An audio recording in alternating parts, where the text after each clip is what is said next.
शुरू अल्लाह का नाम लेकर जो बड़ा मेहरबान निहायत रहम वाला है।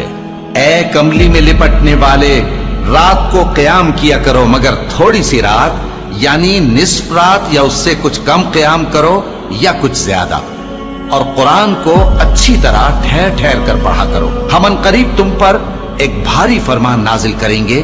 कुछ शक नहीं कि रात का उठना नफ्स को सख्त पामाल करता है और उस वक्त जिक्र भी खूब दुरुस्त होता है। दिन के वक्त तो तुम्हें और बहुत से शगल होते हैं, तो अपने परवरदिगार के नाम का जिक्र करो और हर तरफ से बेताल्लुक होकर उसी की तरफ मुतवज्जे हो जाओ।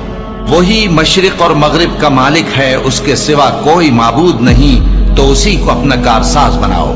और जो जो दिल आजार बातें ये लोग कहते हैं उनको सहते रहो और खूबसूरती से उनसे किनारा कश रहो, और मुझे उन झुटलाने वालों से जो दौलतमंद हैं समझ लेने दो और उनको थोड़ी सी मोहलत दे दो।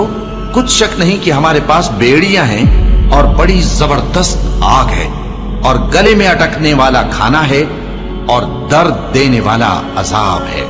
जिस दिन जमीन और पहाड़ कांपने लगें और पहाड़ ऐसे भुरभुरे हो जाएंगे जैसे रेत के टीले, ए अहले मक्का, जिस तरह हमने फिरौन के पास मूसा को पैगंबर बनाकर भेजा था, उसी तरह तुम्हारे पास भी मोहम्मद सल्लल्लाहु अलैहि वसल्लम एक रसूल भेजे हैं जो तुम्हारे मुकाबले में गवाह होंगे। सो फिरौन ने हमारे पैगंबर का कहा न माना तो हमने उसको बड़े दर्दनाक अंदाज से पकड़ लिया।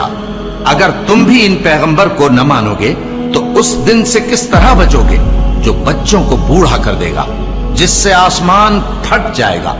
ये उसका वादा पूरा होकर रहेगा। ये कुरान तो नसीहत है, सो जो चाहे अपने परवरदिगार तक पहुंचने का रास्ता इख्तियार कर ले। तुम्हारा परवरदिगार खूब जानता है कि तुम और तुम्हारे साथ के लोग कभी 2/3 रात के करीब और कभी आधी रात और कभी तिहाई रात क़याम किया करते हो, और अल्लाह रात और दिन का अंदाजा रखता है। उसने मालूम किया कि तुम उसको निभा न सकोगे, तो उसने तुम पर मेहरबानी की। बस जितना आसानी से हो सके उतना कुरान पढ़ लिया करो। उसने जाना कि तुम में बाज बीमार भी होंगे और बाज अल्लाह के फजल यानी माश की तलाश में मुल्क में सफर करेंगे और बाज अल्लाह की राह में लड़ेंगे। तो जितना आसानी से हो सके उतना कुरान पढ़ लिया करो और नमाज कायम करते रहो और ज़कात अदा करते रहो और अल्लाह को नेक नियति से कर्ज देते रहो।